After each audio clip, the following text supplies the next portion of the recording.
So Trump is out here being delusional again, going off about the Brittney Griner trade, which I didn't agree with either. Only thing, I wasn't going off about it. I was just saying you should have got both. You should have got Paul Weyland and Brittney Griner for Victor Bout. He was too big of a piece to just let them skate with just Brittney Griner. There's no way you should have left the Marine over there. But this is what Trump had to say about the whole thing. What kind of a deal is it to swap Brittney Griner, a basketball player who openly hates our country, for the man known as the Merchant of Death, who is one of the biggest arms dealers anywhere in the world and responsible for tens of thousands of deaths and horrific injuries? Why wasn't former Marine Paul Weyland included in this totally one-sided transaction? He would have been let out for the asking. What a stupid and unpatriotic embarrassment for the USA. And then everybody forgot that Trump was in office when Weyland got arrested. And the administration asked him about making this specific trade, and he said no. Former National Security Advisor John Bolton tells CBS News that former President Trump had the option of swapping Victor Bout for Paul Weyland, but he declined. That was before Griner was detained. Nora? All right, Regent Chang, thank you. You see how these politicians try to play on your feelings? Because he know that most Americans won't remember this type of stuff. I didn't remember this type of stuff. Somebody else had to point it out to me, but I'm just saying, now we remember. But while we're talking about it, let's peep the other prisoners that he let go. Tristan Neal 212 on TikTok. Let's play that clip. Donald Trump's raising a ruckus about Brittney Griner. Here are two things you need to know. In late 2018, Trump released Abdul Ghani Baradar, one of the top leaders of the Taliban, along with 5,000 Taliban fighters. And in exchange for those people, we got... Hang on, I'm going to look. Still looking. I must have it somewhere.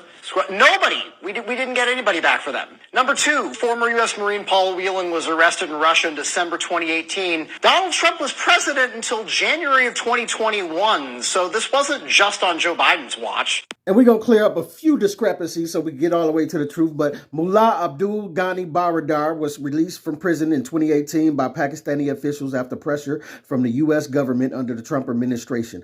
Baradar was captured by American and Pakistani agents in 2010 and was held in Pakistan for most of the decade. Then President Hamid Karzai had been trying to get Pakistani government to release him for years, hoping that it would jumpstart peace talks. As the U.S. began the process of peace talks with the Taliban, the U.S. also worked on pressuring Pakistani government to release him. Then finally in 2018, the Pakistani government succumbed to the U.S. pressure and released Baradar. A number of social media users pointed out how in 2020, the Trump administration negotiated a deal which saw 5,000 Taliban fighters freed in exchange for up to 1,000 Afghan government captives as part of a peace deal between the U.S. and Islamic militants.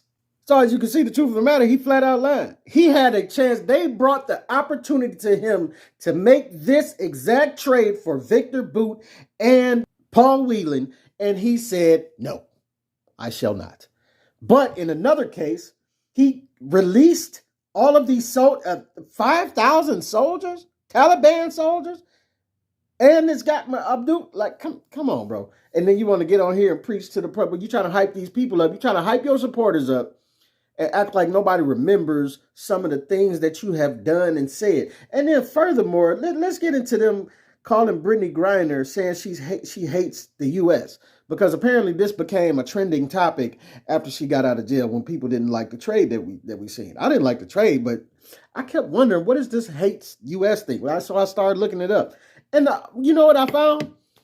They said she had been spraying all this hatred for the U.S. and she don't want to be here. She don't live here, all this stuff, all this added stuff, because she took a stand and didn't want to come out and pay homage to the national anthem at games that she played in. She would stay in the locker room until the national anthem was done playing, and then she would come out. And this was her quote on this subject.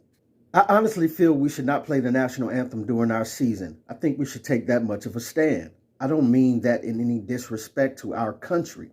I'm not going to be out there for the national anthem. If the league continues to want to play it, that's fine. It will be all season long. I'll not be out there, Griner added.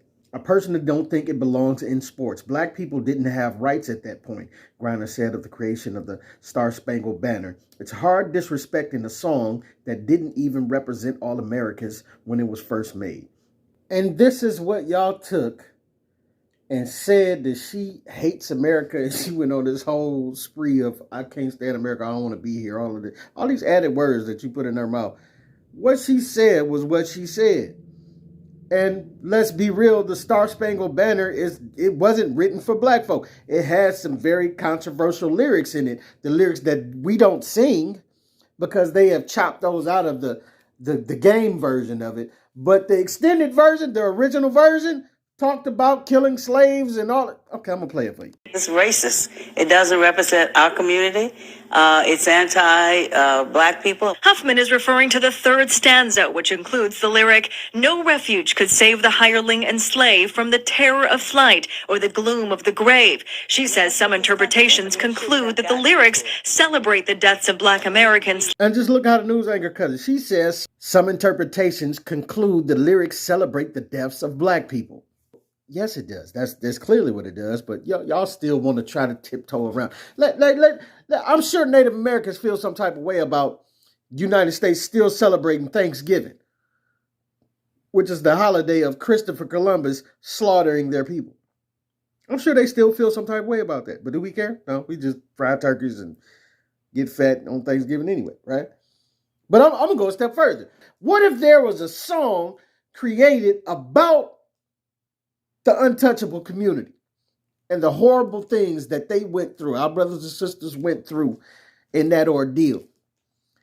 And what if that song would still be sang as an anthem today? You know the community I'm talking about, the community Kanye and them having trouble with. What if somebody sang a song that made light of their death and then made it an anthem for the United States?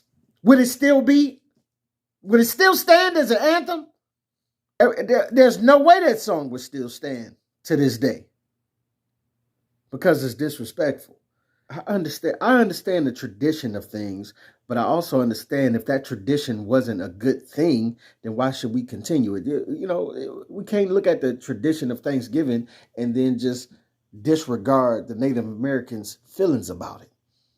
We can't look at the tradition of racism towards black people and the things that we went through and then disregard our feelings about it, singing this national anthem. And let me be clear, that is in no way, fashion, or form saying that I hate this country. I don't. I love this country. But are there some broken things about it that we need to fix? Of course. That's what Brittney Griner was trying to say. We need to hear that to be better.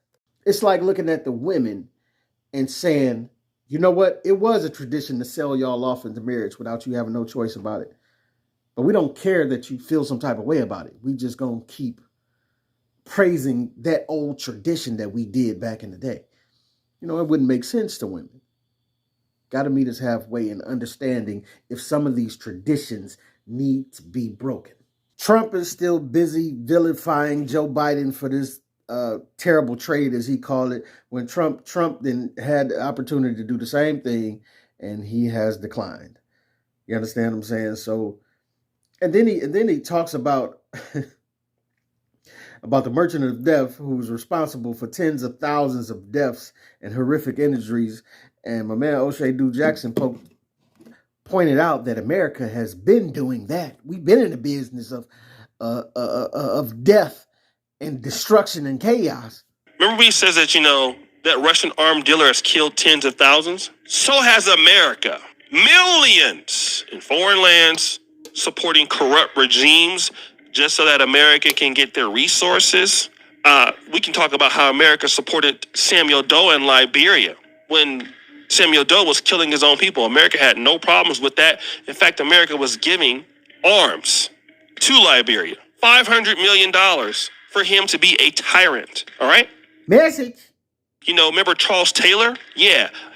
America busted him out of prison to go back to Liberia so that he can also be corrupt. What about Hissène Habré of Chad? Oh yeah, one of the most brutal dictators in the history of Africa.